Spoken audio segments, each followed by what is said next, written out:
So, about a year ago today, I was scrolling on a self-improvement community. But that's when I noticed something. One of the posts was from literally like my best friend. And so I asked him about it. But he didn't want to admit that he was on self-improvement, because he felt like he was falling off. Fast forward to today. He's still on self-improvement. He's not as advanced as me, doesn't do all the things I do, but even though he felt like he was falling off, he never did.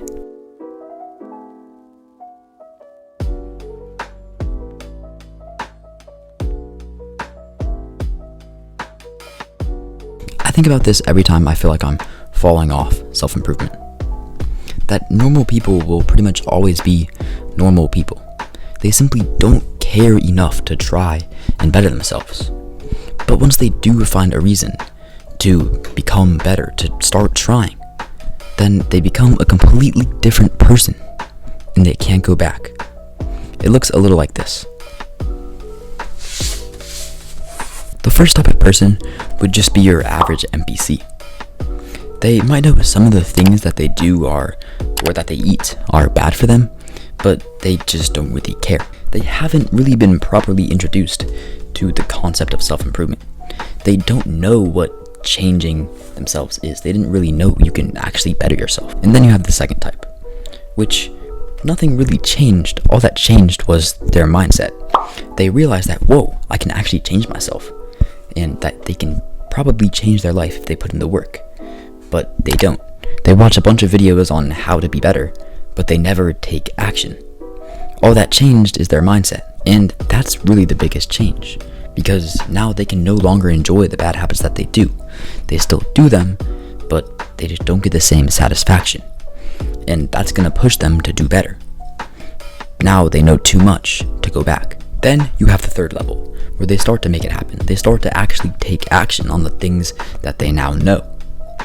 Things like the gym go from just things that they knew about to a place they are a lot of the time. Progress and discipline become words in their vocabulary that they've experienced firsthand, not just ones they know the meaning of. But they're still just a beginner.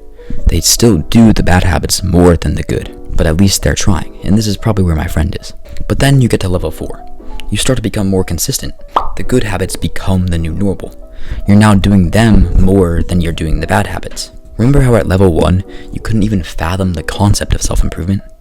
Well, now it starts to get kind of hard to remember that people aren't on self-improvement. Like for me, it's kind of hard to imagine that people just go home and don't even try to do anything productive with their life. Like, what?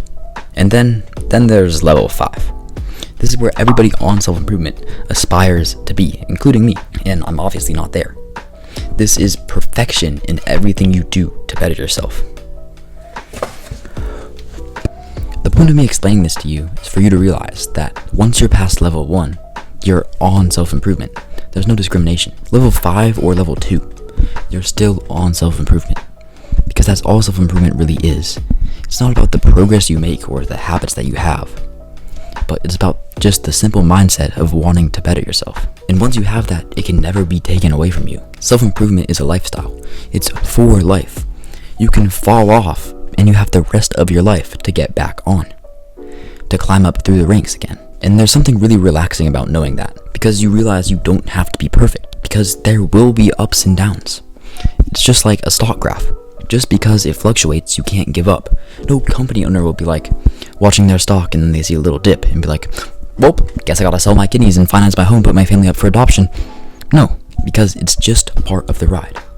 The ride might be bumpy, but you just have to keep riding. Okay, pause. And since there's literally no way to go back, like for me, even if I wanted to go back to level 1, I could try and play video games again. I could re-download TikTok, but I would get no joy from it, because I've realized how much better I can be doing. I realized how much more potential I have. And that's why once you're on self-improvement, you can double down, triple down, go all in on the good habits. Because there's no going back. You simply just have to go forward. You're already on the right path, the right road, so you might as well step on the gas. But even if you stop or you slow down, you're still on the right path. You're still headed in the right direction. So all you have to do is make it happen. Hold up, that wasn't good.